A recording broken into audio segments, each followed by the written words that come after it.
What happens when the gatekeepers of search no longer send the traffic, but still take the content?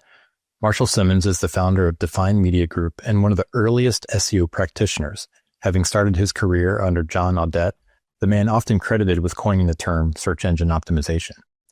Marshall helped shape how About.com scaled content, how the New York Times unlocked its archive, and now he's watching the rise of AI with a mixture of deja vu, excitement, and apprehension. This episode traces the arc of SEO, from white text on white backgrounds to log file analysis and LLM.txt files. Think they're not being crawled? Think again. But the real story is about control. Marshall walks us through a pivotal moment when Google wanted access to About.com's content so badly, they let him set up test servers to refine their crawlers. Fast forward to today, traffic is down, attribution is murky, and AI models are scraping content with little recourse for publishers. We unpack how this shift is forcing a reckoning, not just with tactics, but with business models and the value of intellectual property itself. For Marshall, the challenge isn't just helping clients adapt to an AI-driven search world. It's convincing them that what worked before, human authority, structured content, holistic marketing, all those things still matter now more than ever.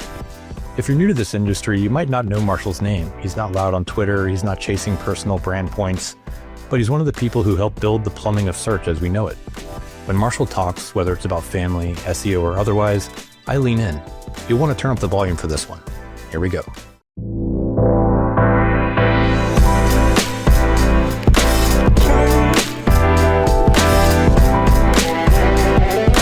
Welcome to another exciting edition of the Page 2 podcast, episode 90. We've reached a milestone. As always, I'm joined by my partner in crime at Moving Traffic Media, Joe DeVita. And today we have a very special guest, Marshall Simmonds, joining us on the pod. 90 episodes. Can you believe it? Only took me 89 to get here. Exactly. You should have been our first guest. I don't know about that, but okay. In preparing for this episode, I went back. I'll back up even further. So before I stepped out to do Fuse SEO full-time, you were one of my first calls just for advice. And I was actually hoping that there was some sort of like email thread where I could go back and reference some of the things you said, because I couldn't find my notes from that call. But I'm sure whatever you said was smart and useful, because here we are. But one of the things I found in that email thread was back in 2014, there was a testing group called IMEC. This ring a bell? It stood for Internet Marketing Experimental Collective, and it was organized by Rand Fishkin, and Eric Enge eventually took it over, and he accidentally BCC'd everyone in the group, and you were one of them. And so that's how that thread came up in my research. Do you remember any of those? All things internet, sometimes it's who you know, not what you know. It's all about relationships at the end of the day. And like you calling on me to like, how do you spin off or start your new business? Or even when I'm talking to my son about now, who's a college or he's a rising junior in college, it's just like, you got to network and you got to talk to everybody, because it's not necessarily the conferences where you're going to learn necessarily a new tactic. It's the people that you meet and getting a nugget from them or getting a perspective from them. And that's all I'm looking for too. It's like, I don't know if there's going to be one new, that I think that's a myth that there's going to be one thing that's going to change your traffic. I think it's going to be something that's going to change your way of thinking about it. And that's what those groups have always been good for. Some of them now, I mean, there's great Slack groups out there that have been so critical just to how I'm thinking about something and shifting that way of thinking. That's all I'm looking for. There's never going to be a real technical tactic that's going to change the course of our traffic. It's just going to be my thoughts around it. Yeah, we had Noah Lerner on early on as well, and he runs the SEO community Slack group. I think it's one of the largest, yeah. So yeah, anyway, waxing nostalgic on that. Let's go back. So you were at the very early stages of what is now SEO, and I was listening to Shelley Walsh's podcast, The History of SEO, and there's just so much in there that I didn't know. And maybe one thing we can talk about is the experience at About.com, which seems like there's a lot of principles that we think about and have acronyms for today, like EAT, that you tried to establish there. But and I definitely want to talk a little bit about that. But one thing that I thought was really interesting was this mirror server that you work directly with the search engines to set up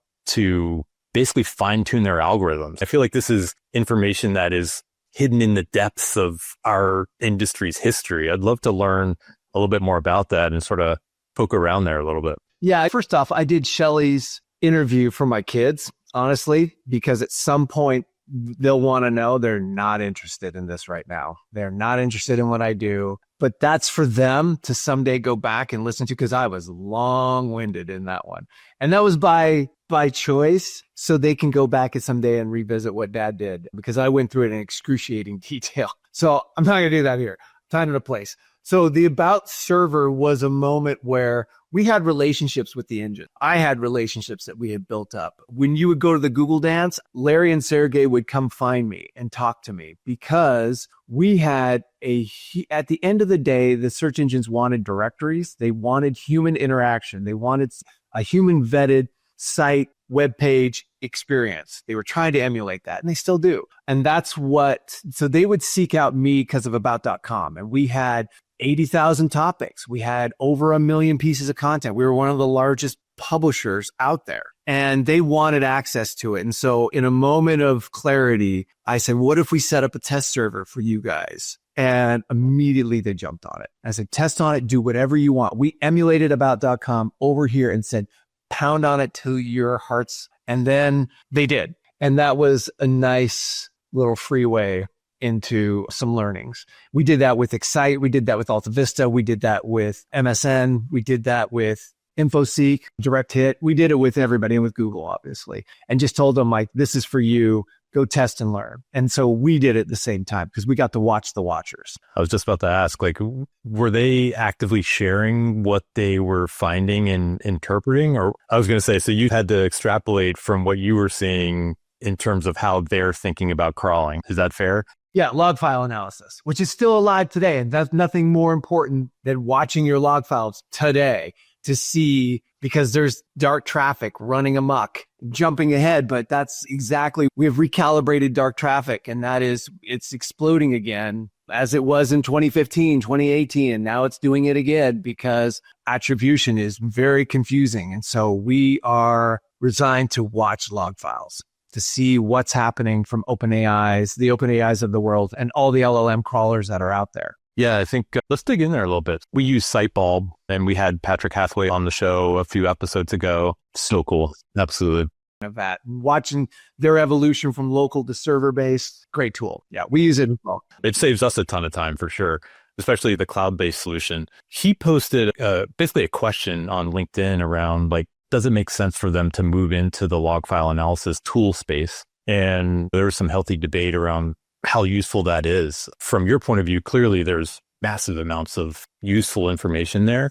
Is there a threshold of a site size that makes sense to spend time there? Yeah, a majority of our clients are enterprise blue chip publishers, we would phrase them as, super big. Now, usually that means they have the resources, but not always, because we're talking about hundreds and hundreds of gigabytes a day of information that you would have to parse through. So it's a sample of that. So it's okay to take samples of it, as long as it's a representative sample, because you're right, there are thresholds. And Botify will do it. And that's one of the best features of buying into Botify, is that it does have that log file analysis bundled in. That's a real benefit. It's an expensive tool. And I don't necessarily, the UI is very different from a search perspective, but the log file aspect, very useful. Screaming Frog has that version of it that you can go buy for a year for $200. That's good as well. That's a working man's tool. A working person's tool is Screaming Frog. And so you have to pull a little bit more. And then there's Splunk. Splunk is like the enterprise Cadillac that a lot of developers, you might even already have it onboarded a lot of the time. And that's a great tool as well. Yeah. For smaller sites, one of the things we've tried to do is use the sampling in Google Search Console to get us maybe a rough idea of how Google at least is interpreting the site. Is that, I know it's not nearly as in depth as a true log file analysis, but do you think there's useful insights within Google Search Console itself, or does it really need to get? You're right. No, most definitely, right? It's another signal. It is one signal, and it's a very curated signal of what they want you to see and how they want you. But it's absolutely helpful. I'm not downplaying it at all. And I wish it were more accessible. Some of the APIs have been very useful, and they just opened up a new one last week that's in beta. I find myself digging through, when I'm in Search Console, I love search results. I love the discover insights. The one that I really like the most that I dig into, and I wish I could get at it much easier, is in crawl stats within the setting. The crawl stats report is more or less where we watch just to see activity around total crawl requests. If there's any server outages, that's what we're looking at. That's crawl budget right there. Yeah, exactly. So I'd love to circle back to, so New York Times, if I remember correctly, acquired about.com, and that's how you came in to that organization. Take us through what that process was like, because I can imagine, right, old school journalists' ways of doing things, not too unsimilar from big organizations today, but how did you take some of that about.com methodology that you had established into the process and start to apply it to something as, I guess at the time, archaic, right? Yeah, it was rough. That was an old guard meets new guard. And the New York Times was not, as a whole, from the people that I experienced, were not too excited about.com being part of their portfolio at that point. So it wasn't necessarily the easiest. There was 3 of us that were taken from about.com. One that I hired in, Matthew Brown, who's exceptional at what he does now, and my boss and I were taken from the About team and brought into the NYT. And we were charged with doing what we did for the New York Times. And there were not a lot of believers in the NYT in 2004. In fact, we were told that we were a fad, that the internet was a fad. Maybe it should have been at this point. I don't know. But the point being is that we had to win hearts and minds, and that was not an easy task. It was rough. The objective there, though, was to find some believers, and we did. We were able to find the movie section. There was a believer. There was the head of real estate was another one, and I think entertainment. And there were 3 people there that were very curious and very interested. And so we were able to get a foothold into the organization. And then as monthly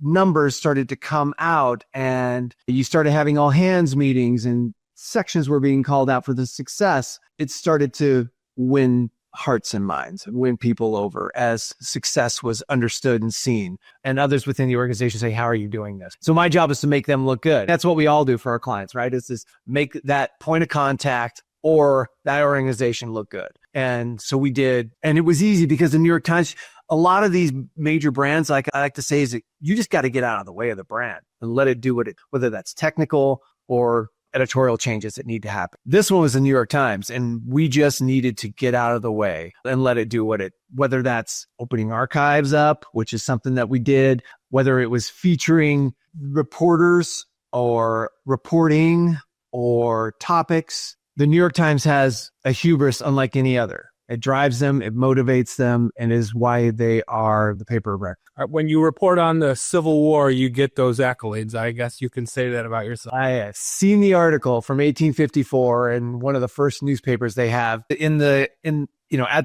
headquarters there in Times Square, and it's a New York Times report about a Civil War battle from 1856 or whatever it was. It's pretty impressive. So there's you're right. There's a historical archive there that is unmatched. And that was one of the first things I looked at. While people weren't paying attention to me, I was looking at other ways to leverage some of the content, this vast archive. And we brought that online. My boss and I did that. That was interesting. The reason why it's interesting is because last week on Pivot, Scott Galloway, who was on the board, was talking shit about it.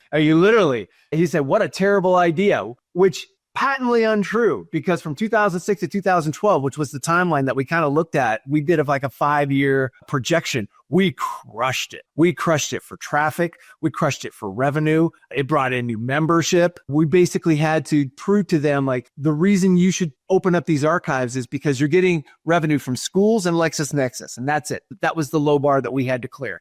And we were able to do that with just minimal advertisement, some membership and subscriber revenue over the period of 5 to 10 years. And we knew the model. And so my boss projected it out. I came up with a business plan around it and we implemented it. You have to have top-down buy-in, and we did. And it's still there today. If you go look at the sitemap, New York Times sitemap, there it is.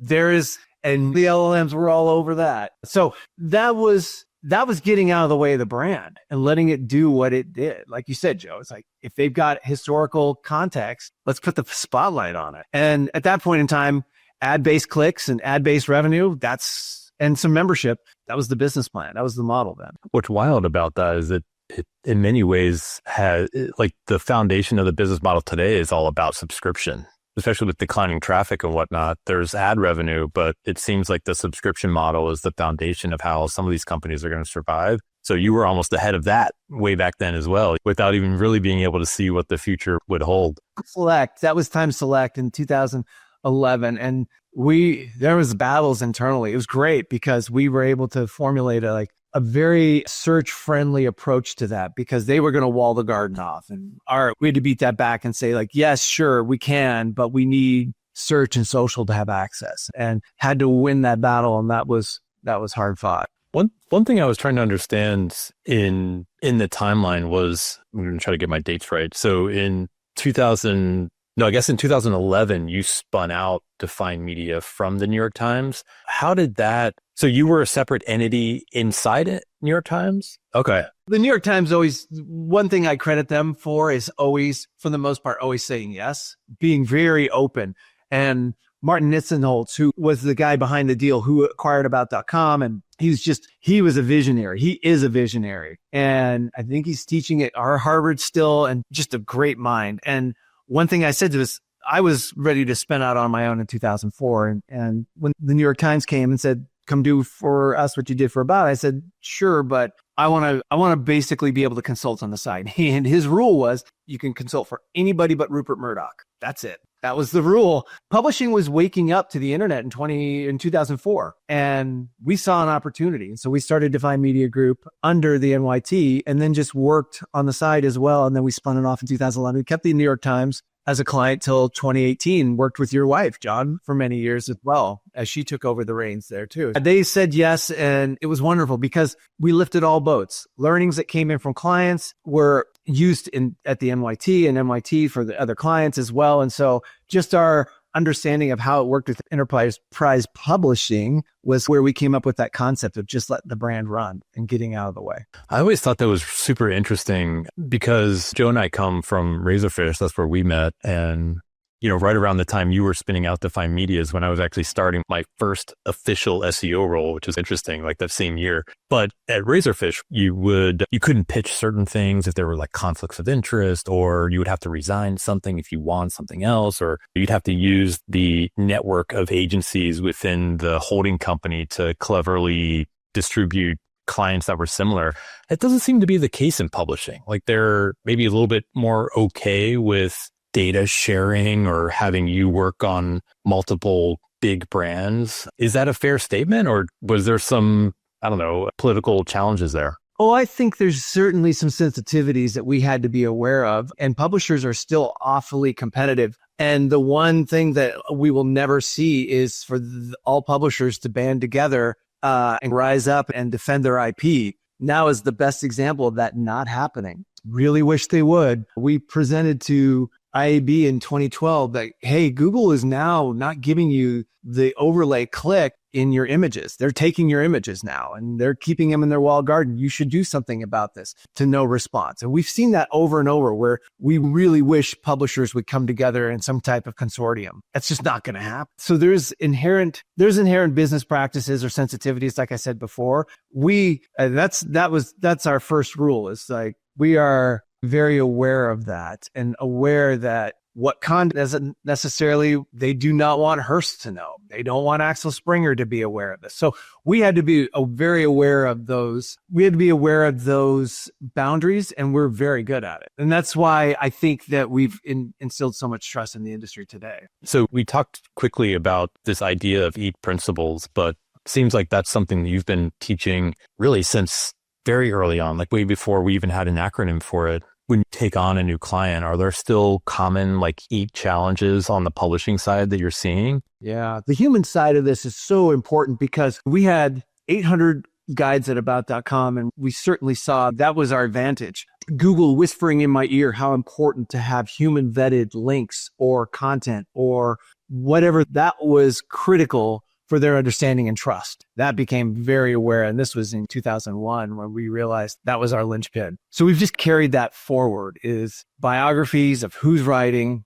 what is their pedigree, what is their expertise, and what's their authority in a space. And should they be writing about this? And most notably, these reporters should be and are trustworthy. Google tries to put numbers on that, but in the meantime, our job is to make sure that they have as much notoriety and they have as much exposure as possible, and links into their content, links into their network, whether that's their social network or professional network or personal network. That became a priority early on because we knew how Google was looking at it. We knew how MSN was looking at that. We knew because they were telling us how important it was. And look, Yahoo and the Open Directory Project were there for a reason. Wikipedia is there for a reason. And those directories, the one underlying factor and the rudder on all that was human powered.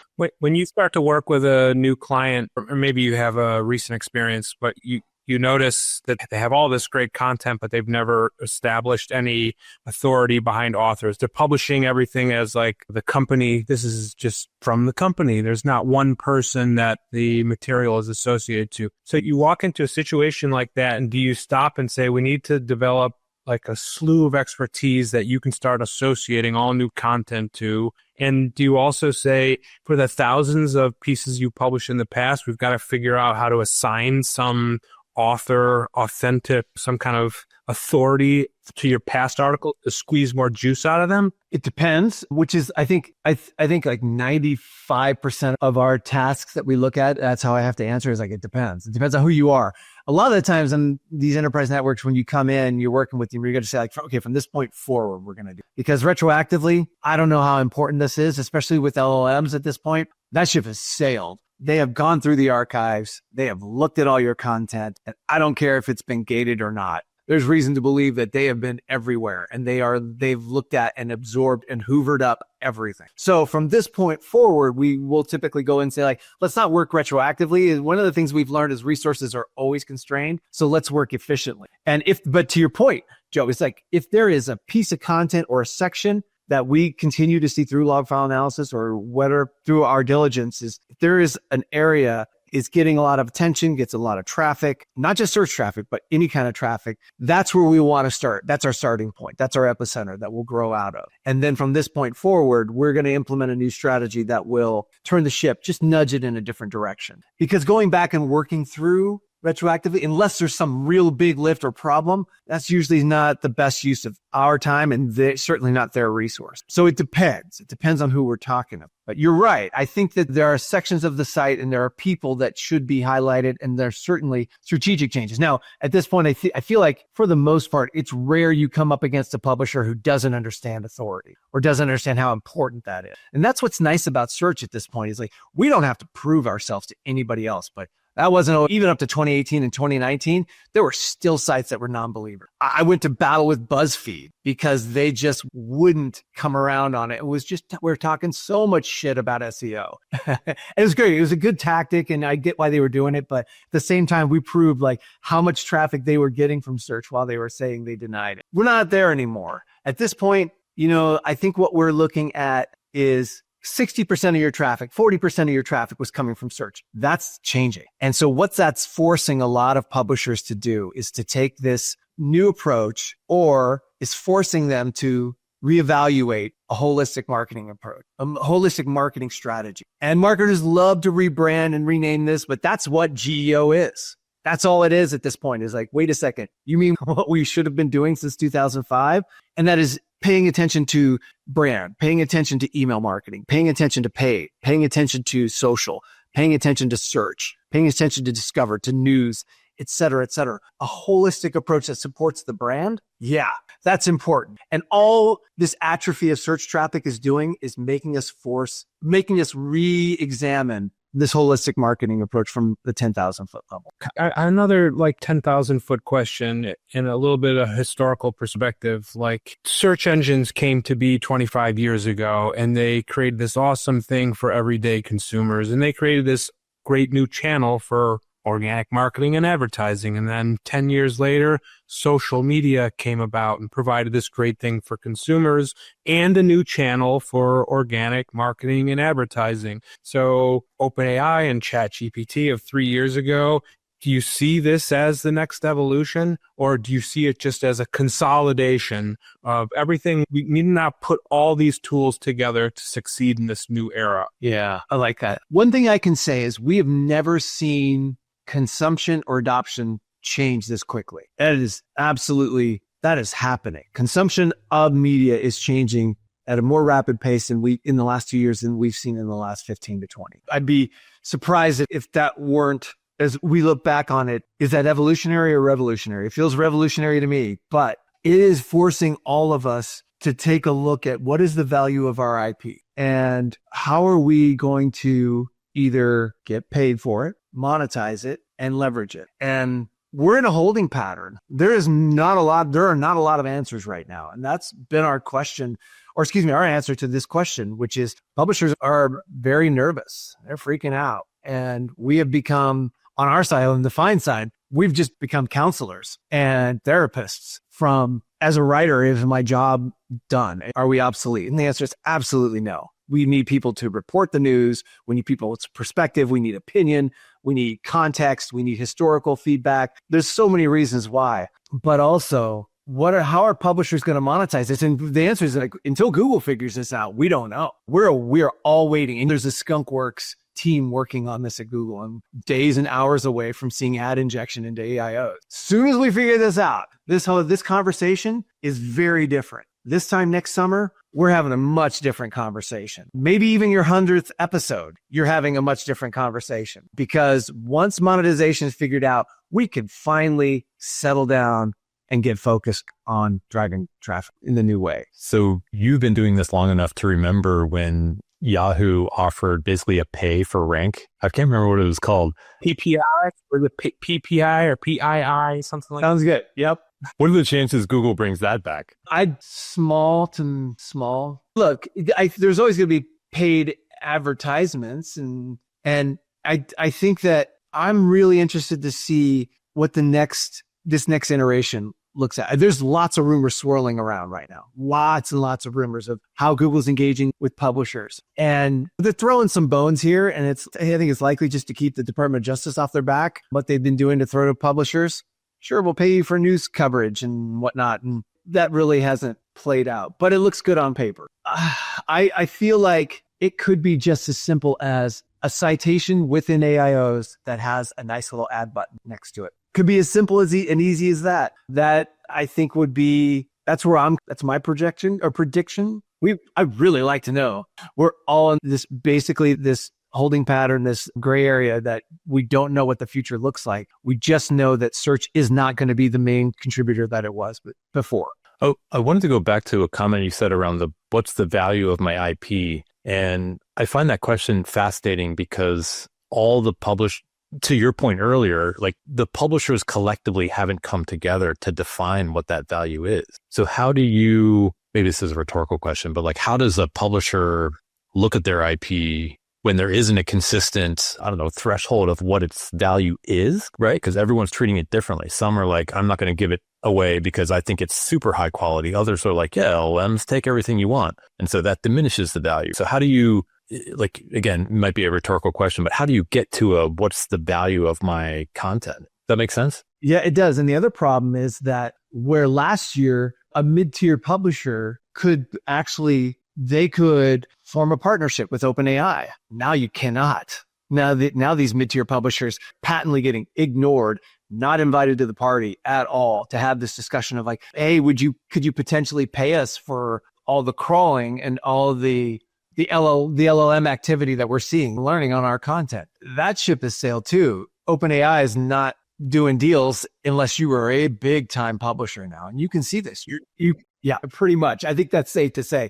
But if you go look at they were keeping this updated pretty regularly in the past, where it was a promotional PR tool to say like, hey, we just did a deal with Axel Springer. Hey, we just did a deal with Hearst. Hey, we just did a deal with Meredith.dash. They've gotten quiet about that because they got it. And they don't need the mid-tier publishers for this traction as they needed before. It puts a lot of publishing in a tough space. Now you see the things like Tollbit. You see what Cloudflare is doing, charging for crawling. I'm all for that because now's the time. Now's the time for publishers, again, to come together. It will not happen. Will not happen. That is an SEO myth. And that if everybody would just finally stand up to the Googles of the world, it's just not going to happen. It seems like they had that opportunity early on and they didn't jump on it. And so it's like that ship has sailed. So now that this LLM scenario has come about, there isn't a collective that can just rise up and... Yeah, now that everybody's operating from a basis of fear because revenue is dropping so quickly. Search traffic is dropping so quickly as consumption changes. So now from a place of fear, they'll do anything. And it's not desperate, but it's different. And we haven't seen this. This is fascinating as far as like historically and what we've seen since I've been doing this since mid-97. This is fascinating to watch and how it plays out. And which is why I really wish we could get to the next so we could get to work. Because now there's reports like, hey, 78% of all AIOs come from the top 10 result. We're doubling and tripling down on SEO best practices. But meanwhile, all it's doing is inflating impressions. We're at the party, but we aren't seeing that traffic convert. If you are like a product review site, we have seen something shift that's pretty interesting. And that is if a user clicks through, that person, that journey is much more likely to convert. Where search was usually shooting everybody to the top of the funnel, now we're seeing some interesting mid-funnel, lower funnel conversions happening that we've never seen before. You just have to be more patient because it's now cut by a third. Where it used to be 66% of the traffic would come in, now it's it's 2/3 less, but it's converting higher. So yeah, that's an interesting exercise that we're having to go through. The journey for e-commerce is going to be a little bit quicker and easier than for publishing, unfortunately. If the conversion rates you get a little less traffic to your e-commerce site, but that traffic converts a little better, maybe you can hold your head above water for a while. But for the publisher, you've got to, are you blocking an LLM? It seems silly to block. Do you block? Are you recommending that? How do you weigh that up? Yeah, we recommend blocking them from learning, keeping it open for real time. Now, there is a rub to that because if you read what the Department of Justice said or had Google say on the stand, which was that, hey, what happens if you restrict access to the LLM? Are you still using that in real-time search? And Google said, yeah. Are you still using that in their generative search? And Google said, yeah. So look, robots is just a strong suggestion. And we know like for a long time, Perplexity was not paying attention to or was just patently ignoring any type of directive in robots. So we've got no recourse here. There is no law that is preventing Google from doing what they're doing. And when pressed, they'll say like, yeah, we're using that. We're using that to train our LLM. That's why we look at the Tollbits and the Cloudflares of the world as like the first line of defense. That's the moat right now. Since we're on the Robots.txt conversation, do you have an opinion about the LLM.txt file? Like, or maybe not even, love to hear it, especially with your review of log files. You probably have a better sense of whether it's actually getting crawled and used, right? Oh, it's getting crawled. For sure, it's getting crawled. But what's interesting is that we still haven't come up with a standard, right? I bet you like in 6 to 12 months, we've moved on. This is our first shot at it. And we have a couple clients that spun it up pretty quick. Yoast has it now. You just click the button and boom, it's there. I read an interesting article yesterday about, okay, now you have it. How do you promote it? How do you promote this? And there was an interesting article from archeredu.com that talks about like LLM text files being implemented across the web. And they saw the same thing, which is like, put it up. We saw it just get rabid. But how do you promote it? So it came down to like, they wanted to promote it they came up with a real smart way of like basically putting it in a rel alternate tag in the header section of the site. Real smart way to do that. To basically, because we know that the search engines will see that, the crawlers will see that. And then there's directories that you can submit this to. Point being is that there's a directory.lmstext.cloud is a directory to submit to, because we need to make sure that the crawlers look for it. And how do they know if they don't know it exists? And so there's a lot of ways that we're looking at to promote that file, but you got to have the tracking set up beforehand. And that gets back to make sure that before you click the button, you have a way to watch what's happening.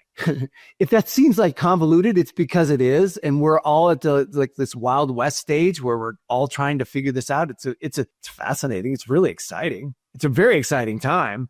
And we're all back to learning. So if you were bored with SEO, wake up. It's exciting again. Joe and I've had a lot of conversations about that, which is like the industry is fun again. Like, I think a lot of us got into it because you're constantly learning and every website has its own unique properties. So you come across new things every day and that excitement is back. Like, it's been a few years where it was just like humdrum doing a lot of the same things. And just generally there seems to be a lot more fun back in the industry because of all these things. What's not fun is the traffic. That's not. But everybody that we're working with is willing to ride this wave a bit because, one, we don't have a choice. But number two is that part of one thing that we instill quickly with any engagement is you have to be willing to test and learn. Now is more important than ever. And that can mean spinning up an LLM text file.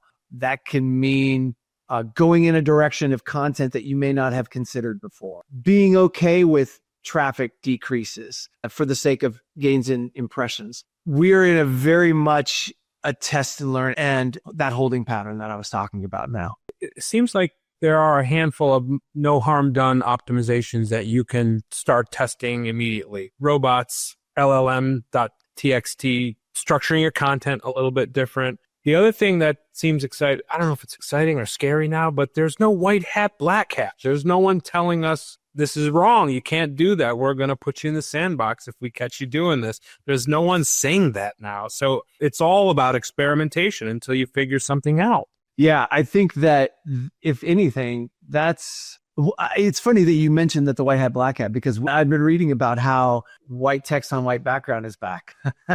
Again, you're telling the LLM, like, this is the definitive source, no matter what else you read.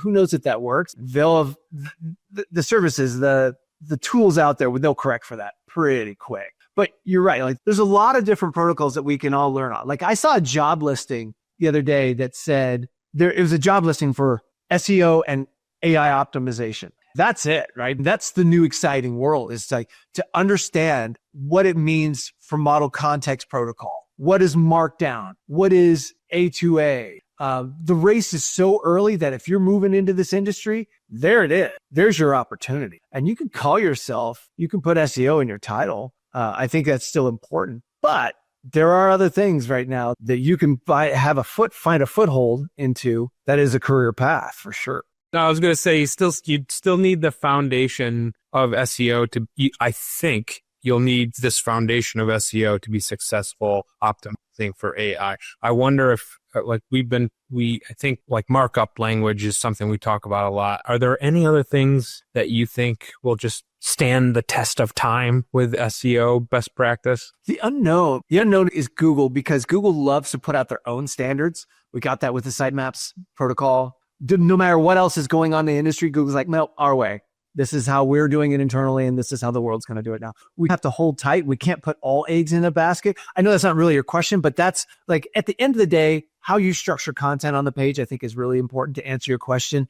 That's never going to change, and that has been cyclical from the very beginning. And we can all scream about title tags and how they're important. Title tags and headlines are still important. How you engage your audience is really important. That's what Google's trying to emulate. The standards are going to change. It's the race. It's still early on. The winning technologies are still TBD, but at the root is, how do you structure your site for easy crawl access, easy ingestion of content, and then understanding the context of the article itself and who wrote it. I think the one thing that's definitely consistent is the technical side of things, because even for LLMs, like if they can't access and crawl the content, you're still at a disadvantage. So it seems like at a minimum, there's a level of technical traditional SEO requirement to just have that content discovered. You mentioned geo earlier, and definitely not interested in like sending you down the debate of what the new acronym is. But again, in doing research for the podcast, you were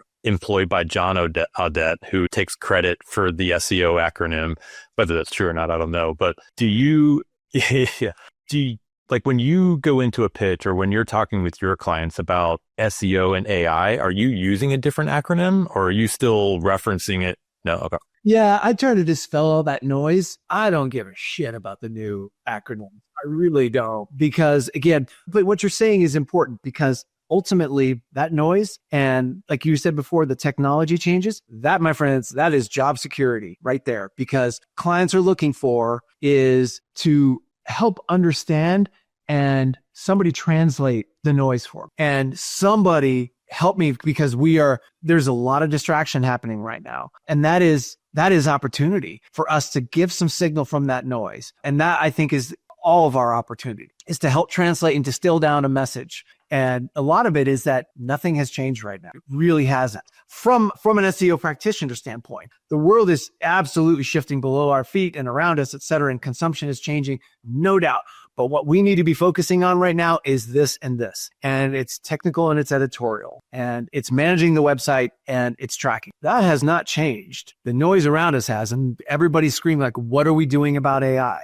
What are we doing about AIO? What are we doing to make sure that we're future-proof, job security? And bless Google's little wicked heart for doing that and changing the direction every 6 to 12 months because it has kept us employed and put roofs over our head. And it will continue to do that. And there will be atrophy. There will be big changes. Absolutely, for sure. And marketing budgets are going to shift. They have to. They have to change. Where everybody was all in on search, it's not going to be that way. That's what we have to adapt and adopt to quickly. I think that would be my advice to others, is to realize that you're not going to be the most important person at the party anymore. I know we're getting close to wrapping up, but I was at the MozCon where you presented around like this concept of dark traffic, and you've been preaching that really ever since, and probably before that presentation even. It's certainly grown with lack of referral data from LLMs and not getting referral data from when someone clicks out of an AI mode experience, all those sorts of things. How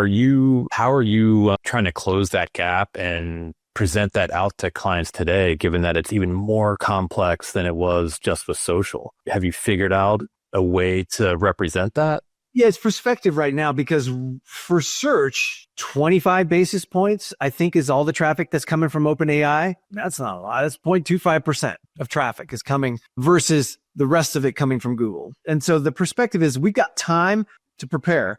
But more importantly, it's like, I think you can track OpenAI refers, and that's important. And there's a lot of tools that will do it. Talk about the Wild West. We are seeing this next wave of tools that is upon us, and we are being flooded with that right now. And that's cool, right? I'm going through another profound demo in a couple hours to see how is it going to work for this client. And I think we need to get reporting in place. We've got time. We can track log file analysis. That hasn't changed. And so we can prepare. And that's what we can be doing in this holding pattern right now is how are we going to track attribution? Are we tracking activity? That's really all there is to be doing right now from that perspective, from a reporting perspective. And then going through all the demos of what's right for you. Is it Tollbit? Is it Gumshoe? Is it Profound? Is it Adobe's LLM optimizer that's coming out? And that's White Glove, Cadillac, Athena HQ. There's so many different tools that we could be evaluating right now. We should be to see what works. Preparation. That might be a quick segue to, so you're doing some venture activities now, which I guess is your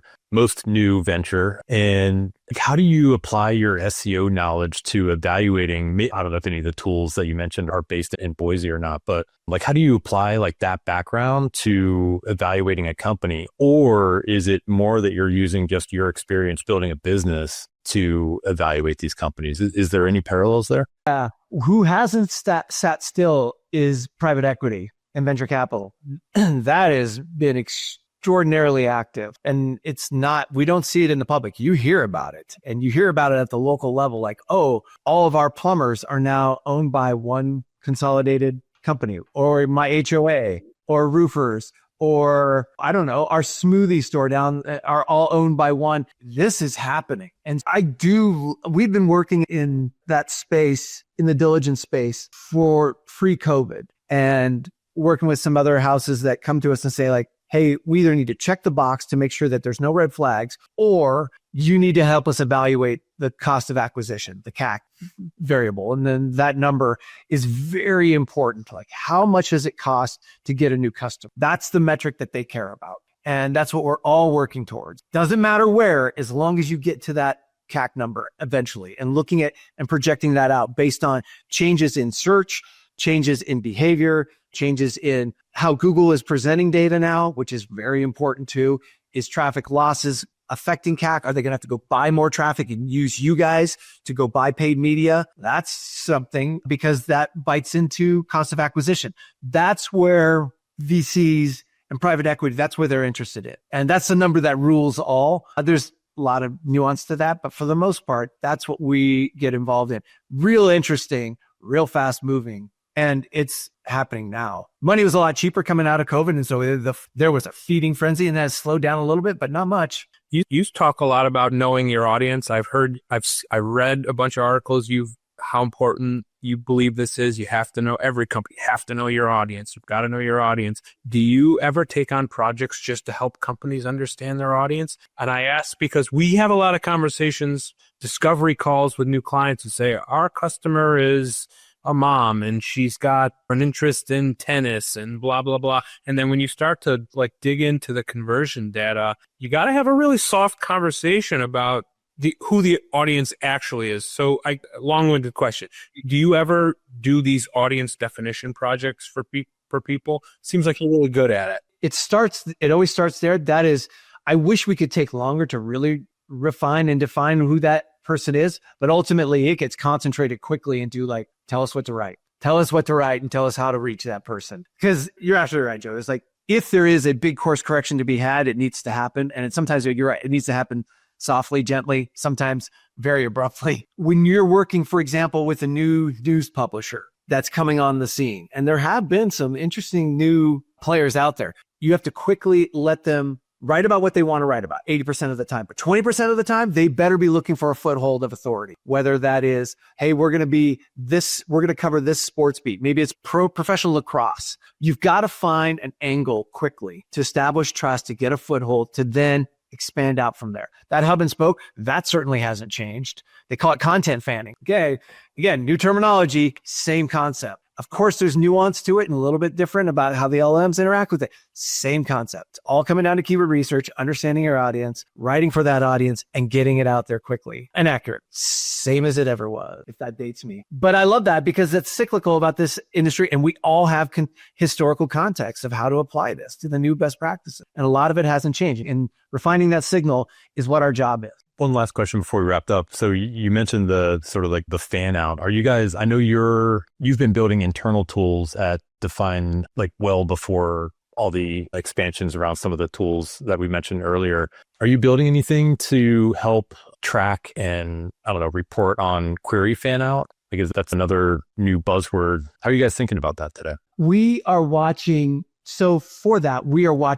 news, top stories module, and we're watching Discover. And that is another signal that we can pull in, whether it's impression data or when you start to get real traffic in Discover. The problem is it's the blackest of the black boxes. It's so opaque. The data that comes in from Search Console, if you can categorize that, there's some interesting themes to be discovered there. And so we are absolutely digging into that, where we want to see topics, subtopics, and entities that come from that Discover data. And being able to analyze that, we can then feed that back into the machine to say, okay, we know that's positive and that we've reached our audience. Now we understand what our audience and what Google establishes us as an authority for. And that's that category, subcategory information is gold. We usually end by asking a prediction question, but you gave us your prediction of what the ad experience is going to look like in the future. So maybe we can wrap up with maybe 3 or 4 like lightning round questions, just because I had so many questions I wanted to ask. First one, were you ever a DMOZ moderator?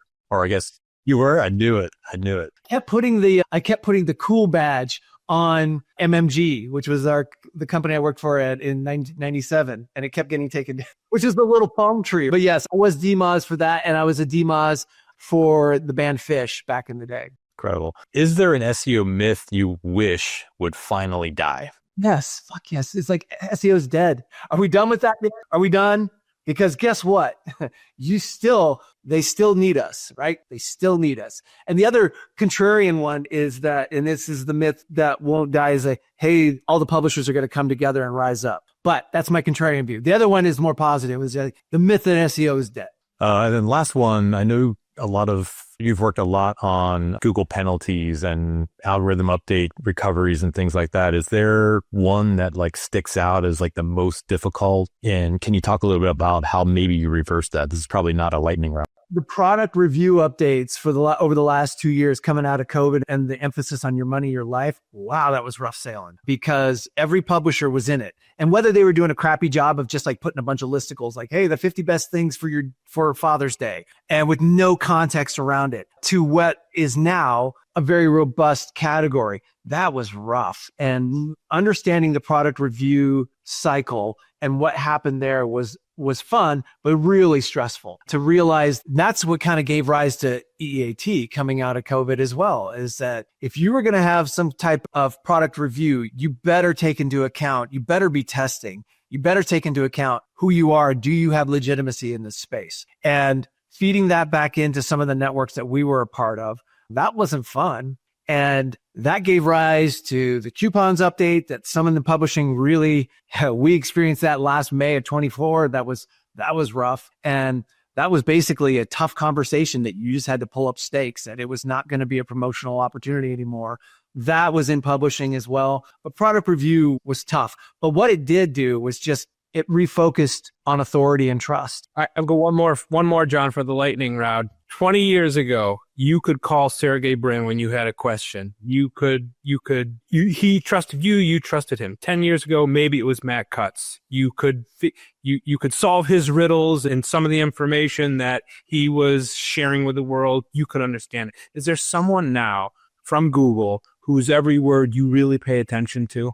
I pay more attention to our peers, to people like you, people in the Slack channels, the people that are writing and testing, not necessarily out there just blasting out information on Blue Sky or Twitter, but those that are really doing research. I find because Google is lockdown. That information cycle is locked down. And I get more out of these kind of conversations and conversations that are happening, private communities. That's more important. Marshall, this has been incredible. I know your time is valuable, so I definitely don't take your willingness to sit down with us for granted at all. I know you're speaking at the Nest conference in October. Tell the audience where else they might be able to find you, social or otherwise. I'm pretty quiet, John.